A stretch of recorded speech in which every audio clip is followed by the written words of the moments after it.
Noah, it's so great to spend time with you today. I really appreciate your being with us. Yeah, thanks for having me. So, to tell you all a little bit about who Noah is and the important role he's played in my life in the last year, many of you know that I started taking piano lessons last year in honor of my mom's memory. And so I got a grand piano and I got a piano teacher, a really great piano teacher, Teddy Ropey here in Cary. And then also my sister, who's a piano teacher in Boston, she has been helping from the side. And then as I talked to friends like Adam Broom, who's a pianist here in the Triangle, he recommended taking Noah's courses. And I took a look at it. And I said, "Oh wow, this is great." I signed up for one, then I ended up signing up for another, and then another. And interestingly, I was telling Teddy, my teacher, last year, I said, "Okay, let's make our goals for the year. Let's discuss what maybe my goals." Just because in business you always set goals, I thought my piano I should too. And so I said, okay, because he said, well, do you want to perform? I said, that sounded scary to me. So I'm like, no, I don't think so. Maybe I'll record myself using my own phone and I'll post it to my sister's private family channel where they post things to like 3 people on their own YouTube site.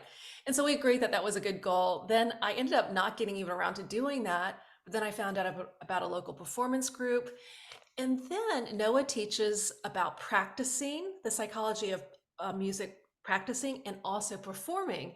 And I think I started taking one of those courses and I thought, this is so interesting. It has a lot to do, a lot of overlap with my work in positive psychology. And I just really, really gravitated toward it.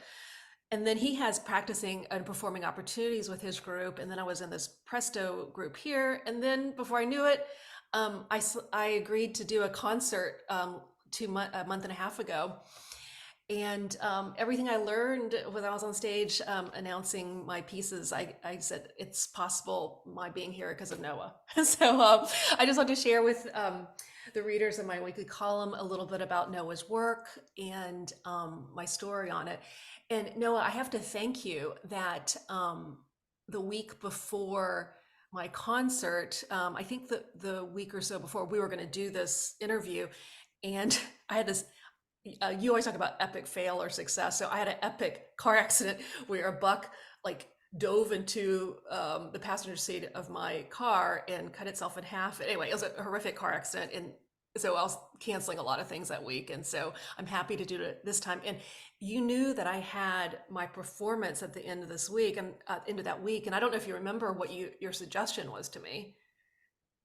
Do you remember? Yeah, so it seemed particularly fitting given the circumstances of that and how fortunate you were that the buck ended up just a couple feet in one direction as opposed to the other. And so it Yeah. seemed like it might be an exercise that could resonate with that particular moment. And I know that you've been preparing for this for a long time, and there's always a little bit of stress around performances and so forth. So initially this idea around focusing on gratitude as you get closer to performances is maybe not something I got in the research, but actually something that a member of the Detroit Symphony mentioned when we were talking for a podcast episode maybe a few years ago.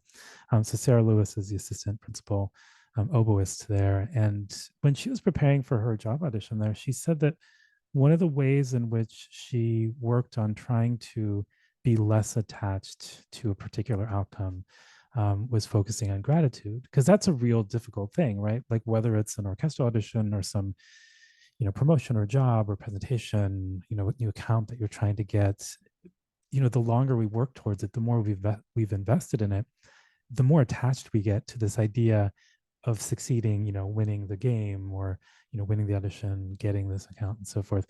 And so it can be really difficult to start actually distancing ourselves from that particular outcome as we get closer, even though athletes talk about this a lot. It's that's the thing to do, to be able to really perform your best, not as if you don't care, but as if there wasn't this huge weight or this consequence of failure hanging over top of you. And so yeah, she talked a lot about gratitude and really focusing on that in an intentional, deliberate way leading up to the audition. And as I looked into some of the research on gratitude, it does seem like it's really associated pretty strongly with, lots of different indicators of well-being, mentally, physically, emotionally. And so it just seemed like a particularly opportune time for you to experiment with this or try this out in Yeah. that Well, week. thank you for suggesting that because I definitely did. Because the first thing that happened, because I literally thought I was in heaven, because after the jolt, I opened up my eyes and there was blood everywhere and there was glass everywhere, but I had no pain. And so I said, I must be in heaven until I looked to the right and realized the deer was in heaven. So I actually said that when I started my performance, my initial speaking before I started playing. I expressed gratitude for everyone who was there because that meant a lot to me because they knew that they had been part of my journey. So, and then the other thing that really was helpful, and I started doing that in my, because you said this, you probably don't remember this, but at one of our learning labs, our Wednesday, um, when I was performing one of the pieces I was going to perform, you said to do a mind shift to excitement because I think I had this attitude like, oh, thanks for putting up with me or something like, like it wasn't that bad, but something like that. And so I did change my introductions to my pieces. Well, I'm excited to be here. And interestingly, um, you're one of my key teachers, and then Tal Ben Shahar, who created the at that time the most popular course ever at Harvard in positive psychology. That was about 17, 18 years ago.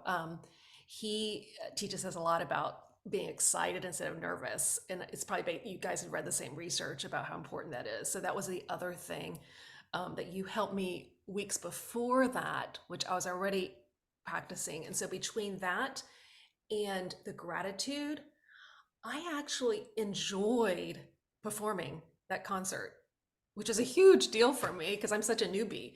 So I have to thank you because all that work and prep, and then the accident helped. I mean, if you have to look at the good side of it, because I truly was. It was. You said feet. I mean, it was literally inches. I mean, it was. It wasn't many feet. It was like maybe one. It could have been a big different outcome. Right, So right. yeah, because I And was I because I think we should give credit to Alison Woodbrooks, from Harvard Business School, who did that really awesome research on finding out that, just saying I'm excited instead of I'm anxious, or, trying to calm down before performances or high stakes testing or public speaking for that matter, can really make a big difference in shifting us over to a meaningfully different mindset in those yeah, moments.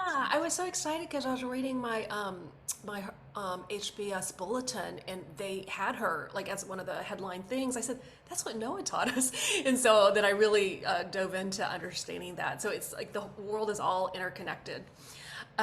So yes, thank you. So you made a huge difference in my life in the last year and definitely last month in my big concert, which meant so much to me. So that's a preface to this. So let's talk about you and your story. So you have such an interesting history. You started playing and performing violin at a very young age. I know the pictures that you share with us as a Suzuki kid, I believe. Maybe if you could tell us a little bit about that. And then I'm really interested. You went to Oberlin, which I know because my sister, who also like you, went to has a couple of her degrees from Juilliard, just like my teacher. So I feel like now I'm getting like another degree from Juilliard, thanks to like us, from through all these wonderful teachers I have that are Juilliard related. Can you share with us a little bit about maybe how you decided to study psychology? Because I know Oberlin is good in so many things, including music.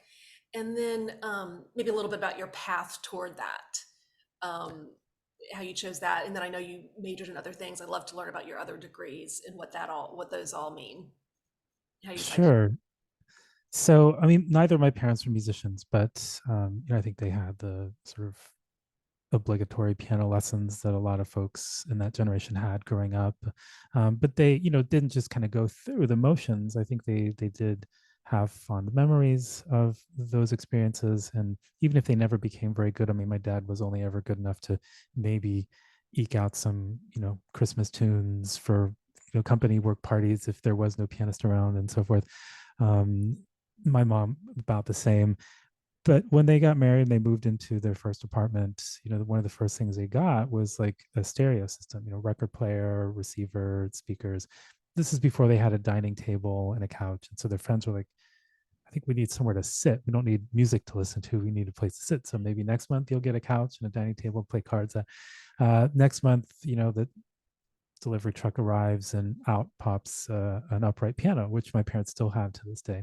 So still no couch. So this just to sort of say how important music was to them. And so I grew up hearing music around the house with the record player and the piano and so forth. And apparently, I started saying that I liked music, when I was like a year old, just saying Oa Waik Mugas, which they eventually learned meant Noah likes music. And When you were a year? so I don't know how old I was, but year and a half, whatever it is, that I That's started saying great. words that were Yeah. intelligible.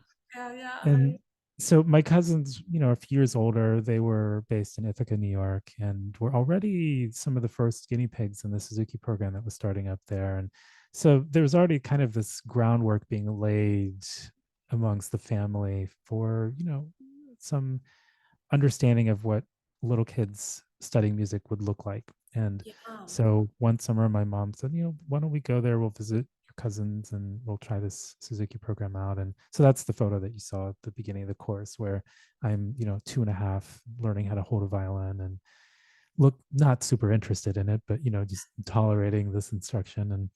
And my mom was very intrigued by Dr. Suzuki's philosophy, this idea that, we all learn how to speak languages in very sophisticated ways, not through instruction as kids, but just by picking it up from hearing it all around us. And, why couldn't music be that way too? And so he, his philosophy centers around that and lots of listening to music and just kind of intuiting your way towards being able to play. And there's lessons and so forth, of course, but she just saw him as being such a historical figure that, in her mind, he was sort of like Mozart. It's like, if Mozart were alive, I would love for my son to be able to take a lesson with him. And so, Dr. Suzuki being this sort of figure historically, she felt she reached out to him and sent him letters, called him somehow, and wore him down. And he agreed to That's take him on as amazing. a Your mom student. sounds super, yeah, yeah, she sounds super determined. Yes, very determined. And so, yeah, midway through kindergarten, we left the US and flew over there and I studied with him for about 6 months. And then it just kind of continued. I mean, didn't really think about it. Like I'd started so young. This is not like a choice I'd ever made. I just kept doing the next thing and lessons. And that led to teachers in different places, driving to Chicago, on weekends from central Ohio, and then going up to Cleveland and Cincinnati and Oberlin, and then flying to New York for pre-college at Juilliard at some point. And so, not typical, but a pretty relatable conservatory path, like a lot of young musicians embark Yeah. on. And again, never really thought about whether that was something I wanted to do or not. It was just the next thing. And so when I got to Oberlin, it's the first time that I was really by myself and realized very quickly that, I didn't particularly enjoy. I mean, I went there to be a conservatory student, to study the violin. And Oh, you did initially. Okay, you yeah, didn't go there to study psychology. no, had never contemplated Okay. exploring Okay. any It was once academic you got there. subject. Okay, got it. Right. But realized, in the first week that, I'm not all that interested in music history and not that interested in music theory or ear training either, nor orchestra for that matter. I mean, it had great orchestral experiences during the summer, but I didn't want to do it year round. And so I asked my teachers, well, how do I get out of all of this stuff that I don't really want to do? And they just sort of seemed amused by the notion of trying to get out of the majority of what a conservatory education looks like, and said, well, you can't really, like, this is part of it. And so I, set about looking for a loophole, which in hindsight seems to be a very Oberlin sort of thing to do. And yeah, so the loophole that I found was that, they have a double degree program, 5 years, a bachelor's in music and a bachelor's in something else. And so Oh, I started wondering, I started doing the math and, calculating things out. It's like, could I pretend to do that 5 year program, but in 4 years just leave with some other degree while still taking lessons and doing chamber music and the things that I did want to do? And oh, so I really just sort of honestly exploited not a loophole, but just this other path. And so senior year, I had enough credits to graduate with a degree in psychology. So I dropped the conservatory portion of the 5 year program and left with a psych degree. In the oh, okay. meantime, again, I wasn't really interested in psychology. Like I went to classes more or less, but never anticipated going into psychology. So I figured grades didn't matter, and didn't study very hard and got relatively mediocre, to be generous, grades in psychology, and really just focused on my lessons in chamber music and Yeah. anticipated on continuing on to music eventually. So yeah, then I went to Juilliard for my master's, as was my plan, um, and that was the first time it really started to hit me. Okay, so there aren't going to be loopholes to exploit indefinitely into my future if I want to Right. be. That's what I was wondering. What loopholes you exploited at Juilliard. Because at Juilliard there were none. Like I had to Right. go to Right. orchestra and take all these classes, and it started to hit me that maybe it means something that I'm not especially interested in all this stuff. Because I started to have this inkling of like, okay, if I really want to be good and maximize my potential, this is what it's going to take. And when I looked at this list of things it's going to take, like I really didn't want to do those things. And I was having a conversation with some friends that I was playing in this, informal quartet with, and just joking about what we'd do if we won the lottery. And everyone at first, it's Loft and Soho, Ferrari, Stradivarius, all this same stuff. But then after that, what comes next, all of their ideas had something to do with amplifying what they were already doing in music. And for me, it was a no-brainer. It's like, well, I don't know what I do, but I know I wouldn't still be playing the violin. And so that was when I started to think, well, maybe there's something odd about me, because I assumed it would be the same for everybody. Like all the musicians I knew assumed that if you didn't have to play the cello or the flute or whatever, then you wouldn't, right? But no, they actually would. And so, We're different. yeah, yeah. So I started realizing that, oh, okay, so maybe I should think about this for once and Yeah. contemplate what this future could look like. And I didn't really know what else to do because that's all I'd ever done. However, this is where I was taking this sports psych class with Don Green at Juilliard. And this is the first time I encountered a particular area of psychology that I actually found interesting, because sports psych didn't come up in undergrad, but in Juilliard, this was a class that I got to take, and the whole realm of performance psychology was not just interesting, but also really useful to me at the time. Like it started changing how I practiced, changed how I felt in the practice room. I was much more open to practicing and finding myself actually gaining confidence in the practice room for once and improving at a rate that I'd never improved at before. My experiences performing started to change. Like I started to enjoy it more, had more of those good days, and felt like that was something I could control. Ended up doing an international competition the next year. Really wasn't prepared very well for it because I, again, couldn't bring myself to prepare in the way that I really needed to. But when I got there and, I played through the first couple rounds, I played as well as I could have hoped to play, probably better than I deserved to play given my substandard level of preparation. And so that was the moment where I realized, okay, this reluctance to practice and really dedicate myself to music, like as much as there were aspects of music that I loved and, still to this degree, to this day remain treasured memories and experiences, I think I'm always going to be frustrated that I'm never going to be as good as I could be because I just don't have it in me to do the work that I know is necessary because I don't love the work enough. And so this is where I also realized sports psych seems really interesting, was really useful, transformative for me. I don't know what that path is going to look like, but that I feel more excited about for what it's worth than music. And so that's what led to me kind of going back to psychology, and exploring it in this other way. In your PhD program at Indiana? Right, right, right. Oh, okay. And for sports psych, was that the focus of your PhD? Was it sports So psychology? Or this how was did in sports the psychology yeah, overlay into your PhD work? this was And the maybe late you could '90s. maybe you could explain to me because I'm really curious. Because research has to be funded, I believe. So, I'm assuming because certain sports, of course, make a lot of money. Is sports psychology much better funded than music? I would assume than music psychology would be. Is that why music psychology use like you use sports psychology, or like if you have an answer to that, I'm curious about that too. Yeah, so sports psychology has been around for over 100 years, Okay. Okay.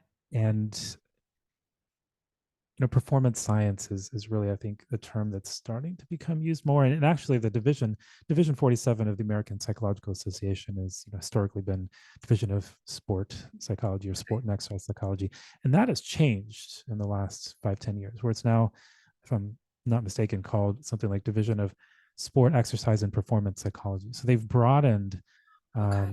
the scope of what that field entails, Uh-huh. and so music psychology, I don't know if that exists as a field. A lot of research in music historically is centered around like perception. It's more of like cognitive science and how we perceive music and so forth. So it's not Yeah. so much about performance. Fortunately, there's increasing research being done, like music pedagogy areas that centers Yeah. around performance and so Uh-huh. forth. So fortunately, that's shifting, but there's still, those folks are generally not necessarily considered performance psychologists, although I think the way in which we're perceiving things is starting to become more kind of connected and You're generalized. creating a whole new genre and category then through your work. No, I wouldn't say that I'm involved in I'll that at all. give This you has credit been for it. this has been ongoing for a little while. Most folks Okay. are very much, Kate Hayes, for instance, passed away a few years ago, but she was one of the folks who really, in the sports psych field, was one of the first to really, in an academic way and through writing and textbooks, start trying to pull in other performance areas into sport and performance psychology. And I think she was one of the folks who was really instrumental in getting that name to change, Oh, got in it. Division Okay. 47. So yeah, this has been slowly happening and building for a long time, and I think nowadays you'll find folks who call themselves performance psychologists as opposed to sports psychologists, because it's just a Okay. more Broader. apt name, I think. Yeah, in a lot Right. of cases, it's because a lot of sports psychologists do work with performing artists and dancers and Wall Yeah. Street traders and all sorts of folks in areas of performance. So, Right. Right. um, Right. Yeah. but Yeah. yeah, What? so at the Yeah. time there wasn't really any, well, there were programs in sport and performance psychology, but there weren't as many as there are now.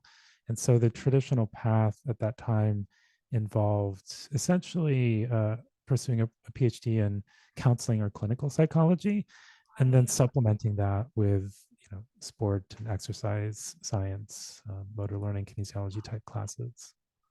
So how did you decide? So you said your PhD is in clinical psychology, is that correct? Or It's in counseling psychology. counseling? Oh, okay. And you chose that because Partly because my then girlfriend, now wife, was going to Indiana University to yeah, study with Malcolm Pressler for a yes, master's, yes. and we'd already been together for a long time, and I was inclined to try to be near her. And Indiana, had a good music school, as Yeah, you for know, sure. and also had good psychology programs, and that seemed as good a place as any. And I was fortunate to be able to get connected with some folks there and got admitted. And so actually I started with a master's degree partly because I had to. Like, I'd done so poorly in my psych classes in undergrad because I didn't really care, Yeah. that it looked like I was either incapable of academic work or disinterested, neither of which reflect well on an applicant. And so I had to prove myself first, Oh, before that's they so would take me in. wow. So, In Indiana, I was telling someone I tell a lot of people about you, and and then I was talking to this person who's a professional. She was a professional polo player, and and she also and then I was talking to another person who's a diver, and isn't the guy at Indiana who's a really good diving coach, because you use his work in our work, I believe, right? Because yeah, his yeah. he's at Indiana, right? Because I thought maybe the sports psychology, because it seemed like that was part of. He just happened to be at Indiana, and you used his kind of his examples of how he coached his wonderful diving athletes. Yeah, so you're referring to Jeff Huber, who's now retired, but was Okay. the diving coach at Indiana University for many years. Now he's director of education for USA Diving. Oh, But yeah, he wasn't actually the one that I connected with when I was there. There was a fellow, or still is, a professor there named Jack Raglan, who's really Oh, like the sports psych person in Indiana University. And oh, got it. so I Okay. got connected Okay. with him, and he actually introduced me to Jeff, and we did a little work for Jeff. But I didn't really get to know Jeff that well during my Oh, time okay. there. Yeah, but he was well known because of his coaching work. Yeah. Yeah. And, just actually just a handful of years ago, a viola student from Oberlin that I worked with a little bit, and he actually kind of interned for me one winter at Juilliard. He actually met Jeff and got sick, and stayed over at his house for a few days and mentioned me in passing. And Jeff hadn't remembered that we had met, and then we got reconnected and have gotten closer since. Oh, So yeah, it's funny how the world works and yeah. timing seems Okay. to Because be I kind of made everything. that connection because I knew you Indiana University. You talk about sports psych examples, and then so anyway. So I've told people about that. So now it's interesting that I got the whole thing. Well, that's great. Thanks for sharing your story. Um, so, as I've mentioned to you, I do a lot of work in positive psychology, and I coach business leaders. And I've ended up because of you and the influence of you and my piano teacher Teddy here locally. I've ended up writing about music and how it correlates to business. Like Teddy knows that in the middle of a lesson, like if he says something and I go, oh, I get excited, he knows that he may end up being in my future column. Because for instance, he was saying, oh, Grace, that pause is so important. And then I end up writing about that and how pausing and listening is more important than speaking and all this. So was wondering, there's, I'm guessing there's been studies done about music and how it correlates to success in life, for instance, and maybe how it correlates to well-being. So Tal Ben Shahar, in our meditations, he has us listening to music, and he had us, he wanted us to listen to the same piece every day and to hear differences. And I don't have a problem doing that once I started taking piano lessons again, because I listened to many interpretations of whatever piece I'm studying. So it was just a natural thing for me to do. But he was really encouraging non musicians to practice listening to music. Can you share a little bit about your experiences or research you know about the correlation of music, studying music perhaps, or listening to music to well being and success, business success, or any kind of success? Yeah, and this is not exactly my area, so I probably don't have all the data that I would need to be able to give a great answer to this. But my impression is that, yeah, there is this correlation, but it's really hard to figure out like what's causing this relationship. And I feel like when you talk to different people, I mean, reading the article that you wrote about this, it seems to me like different people have different ideas on what they think is connecting the two. And my Mhm. guess is it's probably because there are lots of different factors that connect the two, that are different for different people. I mean, for me, what stands out to me is that, everything is really hard in the world ultimately when you really want to be good at it. Yeah. But Yeah. music just seems to have been, at least for me, harder than anything else I've Yeah. ever had to learn I to know do. piano is I just know you have to be so patient in learning a piece. Yeah. Yeah. Yes. Yeah. Right. And so there's something, whether it's cultivating patience or the ability to improve over time, or the ability to problem solve, or the ability to, tolerate slow progress, or the ability to motivate yourself to listen for and discriminate between really trivial things that most other people won't hear and care about, and to not really get much external appreciation for that. I mean, there's all these things that, to me, everything else I've had to do, whether it's going through the PhD program, or, having to learn how to, do HTML and CSS and, Oh, yeah. different. By the way, everybody, Noah's an amazing tech like genius because he love everything Apple, right? Because I could tell like your not only is your pedagogy really sound, but the way you present it, your UI UX is like beautiful. So you're like a really talented designer, and you know how to do all that stuff. Yeah. But yeah, I don't know that I would You be you able enjoy to. it. I think you enjoy it. Right. That's, yeah. Yeah. Right. And Because so, you're good at what you're really passionate about. And I think you're a good right. example of that. Yeah. So I don't even remember what the initial question was. but Oh, I'm sorry, essentially, about a correlation of music with success and oh yeah, process. And you were saying for but yeah, you, for what you've me, I learned. think it's music was just so much harder than anything else. And sometimes you don't even realize how hard it is at the time, but then you start doing other things and you realize that, oh, I don't have to work nearly as hard to be pretty good or decent or even great at some of these other things that other people seem to approach as being difficult. And so again, it's not like, you know, I'm more talented than anybody else, but given the demands that I grew up with and expectations of what it meant to practice diligently and work hard at something, I think nothing else has taken that much effort relative to. So for me, that seems like it might be related to why there could be this connection between music Yeah, study and success, because everything else is just not as hard to get to a certain level as it was by comparison in music. yeah, it's great. Right, it teaches you really good skills. Yeah, yeah. And I was just thinking the fact that you have over 100,000 people subscribing to your weekly blog, I mean, that's a huge number. That means that there's a lot of people out there that are interested in practicing better or performing better because they wouldn't subscribe unless they were interested in learning, I would assume.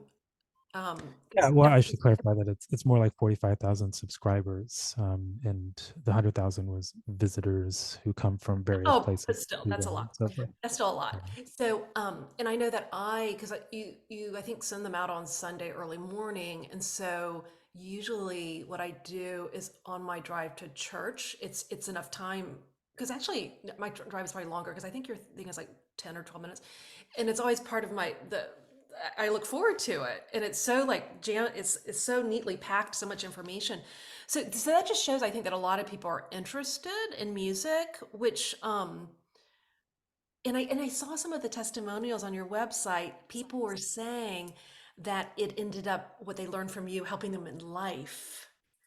I think you've heard that from your students, from your learners, and I know that I have. So um, I think like when I play and practice, I'm in the flow. So it's just been really good for me for so many reasons. It's part of my happiness hygiene. So so one thing I'm interested in as an older adult, and one person that an investor in the area who I hadn't seen in 20 years, she reads my columns. And she played piano also growing up. And so she said, "Oh, can we have lunch? I want to learn about how you've done it."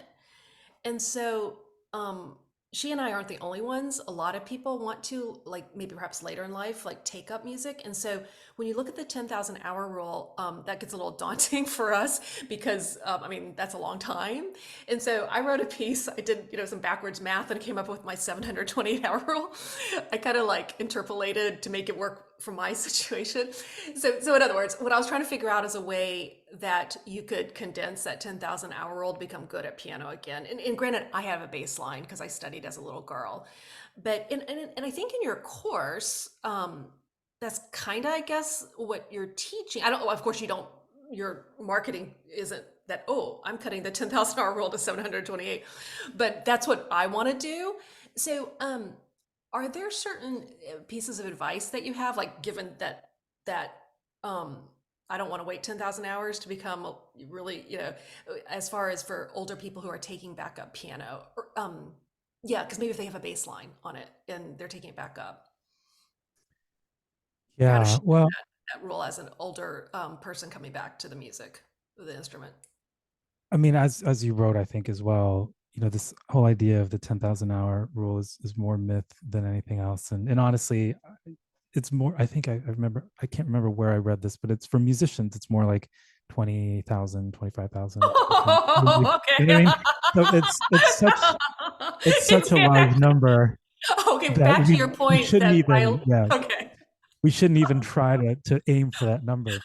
But Okay, so instead, 728 is a really small number then, off the 20,000. Okay. and so the thing that helped me is actually this concept in the book Mastery by George Leonard, where my takeaway from the book, he talks a lot about how, we like to think of progress as being like a straight line, but really it's more like stair steps, where like you spend a lot of time on a plateau and then you have this brief moment where like you improve, but then it's another plateau and you improve again and a Yeah. plateau. And a lot of times, if you look really closely, it's more like plateau, you improve a little bit, and then you like regress a little bit, and then plateau, right? So it's kind of depressing if you look at that as how progress is going to be, where you spend most of your time on a plateau. Like it's almost like, what's the point? But for me, what came out of the book is, the point isn't to reach mastery. It's not like to get to this destination of 10,000 hours or 20,000 or some particular level of performance. It's more about whether you're on the right path or not that gets you Mm-hmm. there. Hmm. And Yes. that to me, like I read this, my wife bought it for me, when I was finishing up at Juilliard and just getting really stressed out about how I wasn't at the level of playing that I felt like I needed to be at, like right then, and it wasn't going to happen overnight, and I couldn't Yep. accept that. And then I read this book, and it wasn't easy necessarily, but it allowed me to accept that, okay, the best I can hope to do is make sure I'm on the right path, and just trust that that progress will eventually get me to where I need to be. And that's, I think, very much aligned with Carol Dweck's notion of the growth versus fixed mindset. And um, Yeah. I, I think I might have shown the clip. I don't remember if I did or not, but there's a great video clip on YouTube of the Celtics, former Boston Celtics coach, now president of basketball operations, Brad Stevens, coaching when he was at Butler University. And I don't want to give it away in case anyone looks it up, but basically it's him exhibiting the growth mindset in a game.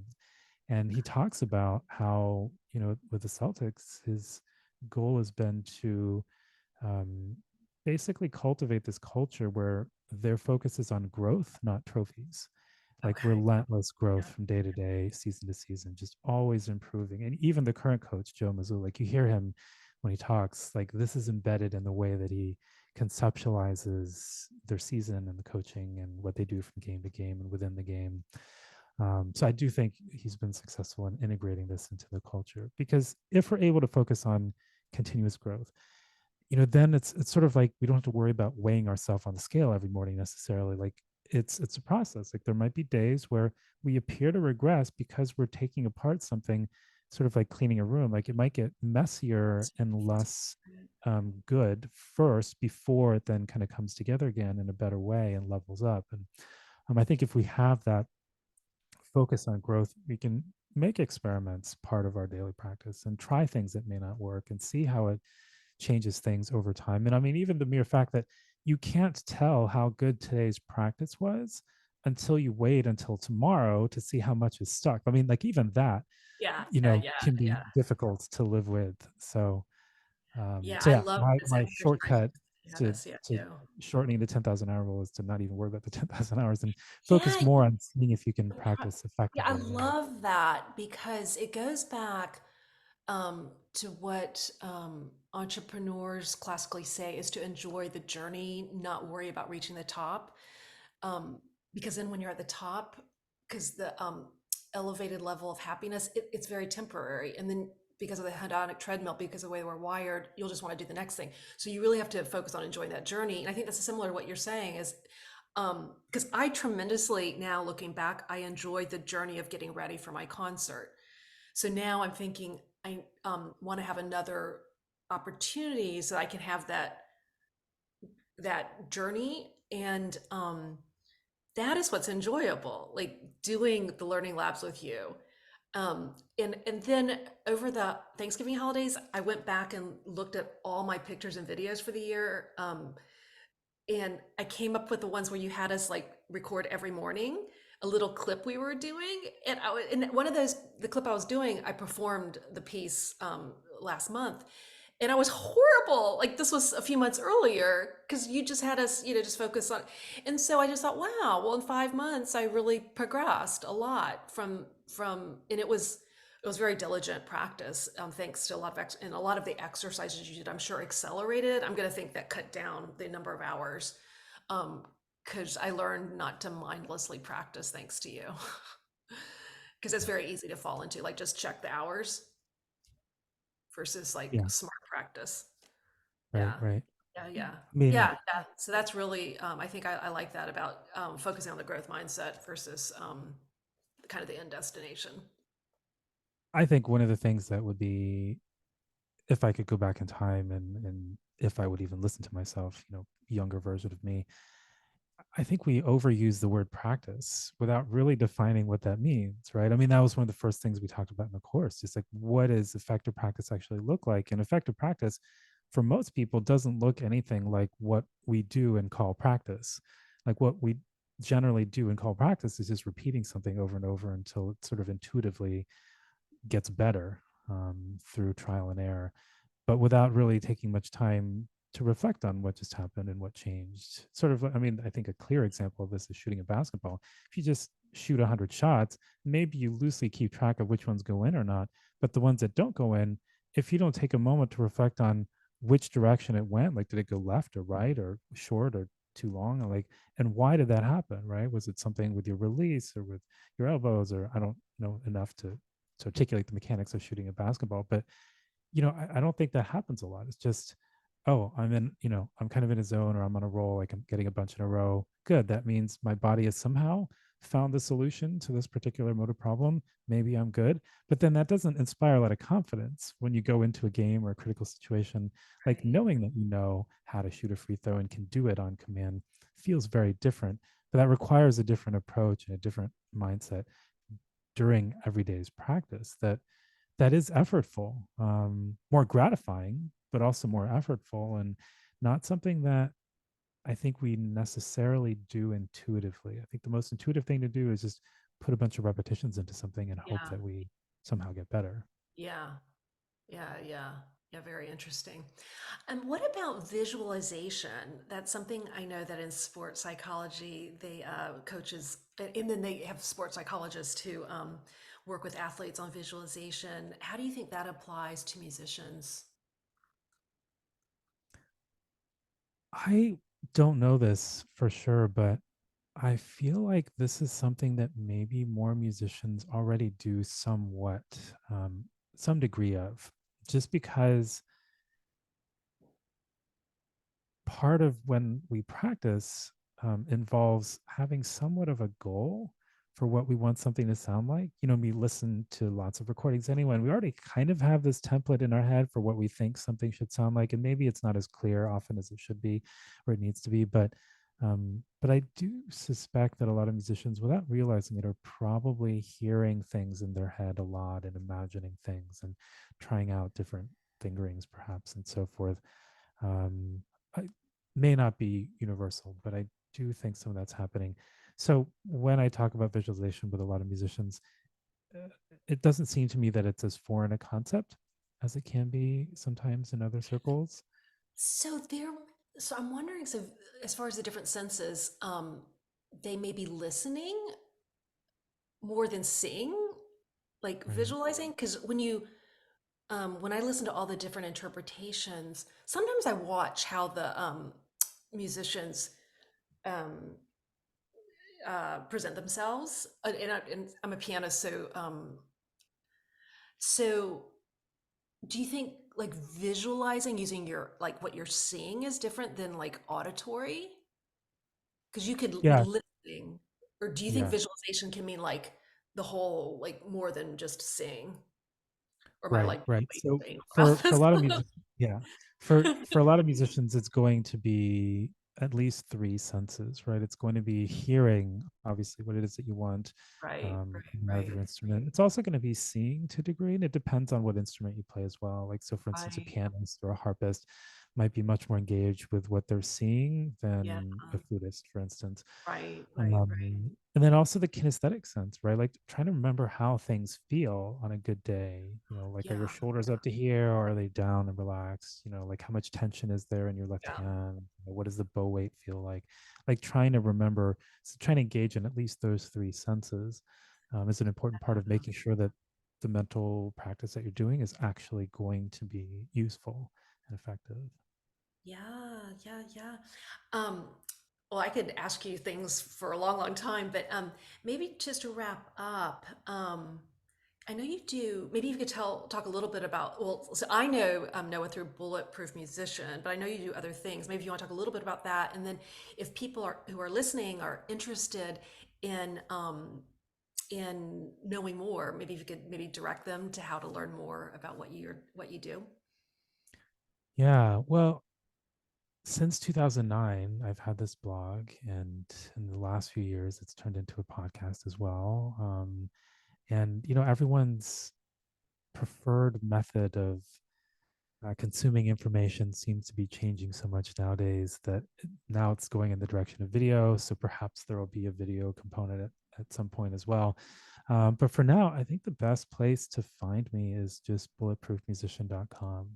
There's that weekly newsletter, like you mentioned. And when you start off, you get this little 1 week practice challenge that you can start off with to kind of boost up your practice skills right off the bat. And yeah, every week there's going to be a different little practice hack or tweak of some kind, which, as you mentioned, sometimes will relate more to life necessarily than what might happen on a day-to-day basis in the practice room. But generally, there's an attempt to try to tie it back to one's music making. Although, yeah, I think you mentioned this too. There are a number of folks who casually involved in music, but maybe more involved in wanting to beat their buddies in golf on the weekend, or now, with pickleball becoming more popular, that's something, or, bagpipes and rock and jazz guitar. Like there's so many different folks who are all, like you said, interested in just being a little bit better at the thing that they want to get better at. And hopefully and there's at this point, I think 570 something articles on there. So there's hopefully something for everybody in terms of Yeah, finding you've done that such a next great little job. tweak. Yeah. And I love the community that you've created, the fellow students or learners. Everyone's very supportive. Like every lab I've done, I've gained so much. And I love the community that Bulletproof Musician has embodies. So thank you for everything. Yeah, thank you for having me. Yeah, thanks.